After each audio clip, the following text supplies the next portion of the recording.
ভাটপাড়ায় নির্বিঘ্নে ভোট দেওয়ার আশ্বাস দিলেন কেন্দ্রীয় বাহিনীর জওয়ানরা।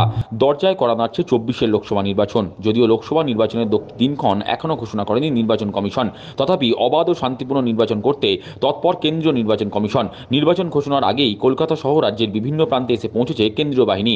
সোমবার সকালে ভাটপাড়া পুরসভার ৮ নম্বর ওয়ার্ডের কাকিনাড়া স্টেশন সংলগ্ন এলাকা ও নয়াবাজার নিউকট রোডে ভাটপাড়া থানার পুলিশকে সঙ্গে নিয়ে রুটমার্চ করে আধা সামরিক বাহিনী।